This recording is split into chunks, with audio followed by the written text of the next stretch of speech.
Has your wellness or conscious life become rigid? Has it become religion? Has it become too restrictive, judgmental? A question that I'm asking so many people and that I'm inviting you to ask yourself. Hello, I'm Juel McNeilly, and this is Grounds. So this is a theme that I love to explore. How has the Western world packaged up wellness, yoga, mindfulness, breath work, tantra, plant medicines, all of these practices that we so eagerly search for right now, that we so eagerly welcome into our life, and that are hyped up right now? And how through the adaptation, so as we adopt these practices within the Western world and we adapt them to the life rhythm within these spaces, then in a globalized world and in this fast-paced, very masculine, energy dominated still rhythm, then what happens to this conscious life? So are we taking all of this body and energy work and fitting it within this rigid structure? And this is not to say that, masculine energy doesn't offer us anything and that feminine energy is the way to go. And this is not a gender talk. But then have we made our rituals too rigid? What I personally see, before I invite you to even ask yourself this question, is what I see is that so many people are rushing and trying to find a way to heal, to find themselves, to look deeper inside. And that is a beautiful thing. But it comes with this layer, this base layer of it needing to look like something or an expectation of how it should look or feel like or be like. And when those goals, and for me, all of this work is about the opposite of goals, when these goals are not achieved, then there's like a hyper drive that's put in there that creates a rigidity, that makes it like a religion, that makes it like the system that you're trying to move away from, which caused you the pain in the first place, which had you feeling unsafe within yourself. And so to question that. Now, another layer of this that I see is that there are so many deep dive containers that are created, and they're beautiful. They are there for a reason, for sure. They are there to let's say, facilitate healing, to offer you, hopefully, a safe container that allows you to explore slowly. And sometimes, because of the use of very, ancient practices with people who have not worked with energy or worked with their body at all, that jump into this container that's like a whirlwind that pulls their world apart and spits them back out into the world in a way that is not respectful, in a way that leaves a lot of people feeling ungrounded, feeling disconnected, and feeling that the only way to achieve whatever love they were feeling or connection or oneness or peace or ecstatic states of being, blissful states of being that they were able to achieve within these containers whatever your container of choice, whether it is through plant medicine or tantra or conscious connecting or body work, or whatever the modality is that you use. That once you've had that world been taken apart, that you feel that you need to do all of these things or go back into those containers because you can't achieve those states of being anymore. So you start doubting yourself or assuming that you have so much more healing left to do in order to be able to live your life. Now, there is a place for these containers. I create them myself. Then how do you really integrate all of that wisdom into your life and really feel safe enough to be able to face all of the traumas and the emotions that start moving because of that? Like all that you haven't faced. If you've lived a life without having felt into your body, worked with your emotions in a healthy way, worked with healing, with energy, and then you have this little moment where you feel all that you can feel. I've had quite a few people mention to me that before they were in these kind of containers, they'd never really known what it was to feel like what it feels like in their body. Like I thought I was in my body, but no, now I understand what sensations are. And that in itself is a beautiful thing. But then if you feel very ungrounded within it, and that you feel that you need to be in this ecstatic state, and anytime you meet discomfort, that you must be doing something wrong because you're not achieving what you have noticed you were able to achieve within that space. And that is not reality. It becomes like people are becoming, and not everybody, but there are groups of people that are becoming like wellness and conscious living junkies. That there's so much judgment on what a conscious life is.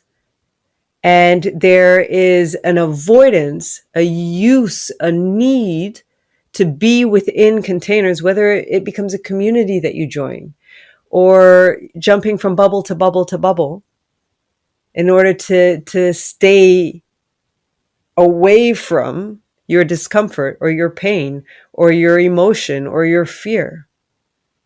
And that's the only space that you can handle it. And when you step back out of it, then you can't root and be with it. And this comes with so many side effects because it takes a lot of energy. If you're a junkie for this wellness life or this conscious living life, then you're using a lot of energy to stay away from what and embody what is your actual reality in your actual life.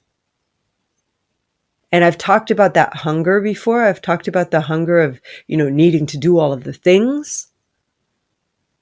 That's another podcast. You can check it out. But if you start feeling that, to question yourself, like, what have you made rigid in your life? And who are you choosing to lead you?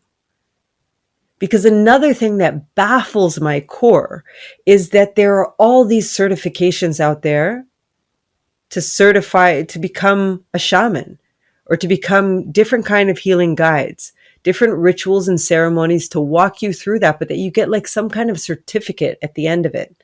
And that is such I don't know, I don't live in a world where you can do a course to become a shaman. You can learn practices. You can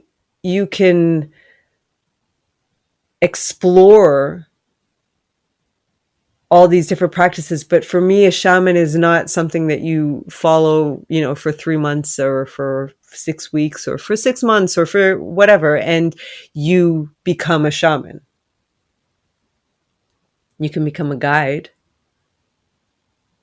You can start growing your capacity of your intuitive and psychic abilities, or your connection with oneness, the connection with beyond your physical being. There are some practices that I've seen that are being put out there and appropriated, and then put in a package, like we put everything in a package within this Western world, that we put everything in to a course, and we pay a certain amount of money, we give a certain amount of time, and then we've ticked that box, and we're a yoga teacher, or we're a shaman. And there's something very sad in that, to me. And it's not that I'm against people exploring these paths, but it seems very counterintuitive to take these body and energy explorations and practices and spirituality, and then package it up as if it's something that is very trivial and very, very linear.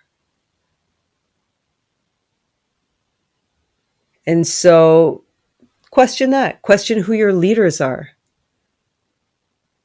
If you really feel safe, if there's a part of you that is not feeling it, and that your mind thinks, well, they've done whatever it is that they've done, really feel.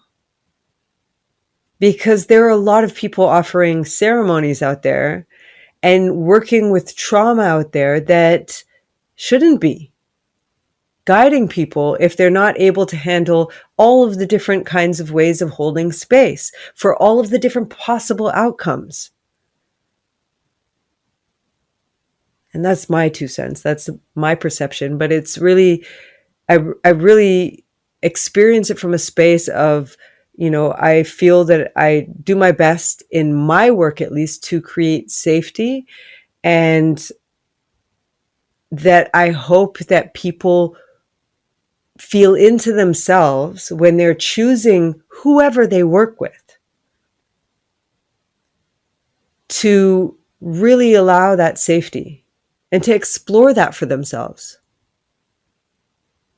So maybe it's not going to be this group or this person, no matter how many people I know who've been there, but to start trusting your own gut instinct with that and choosing what's best for you. Because of course, what's best for me or for anyone else, it's all different. But to question it, to really feel, and to notice what's happening inside of you, and to honor that. It's your healing journey. And it is fluid and cyclical.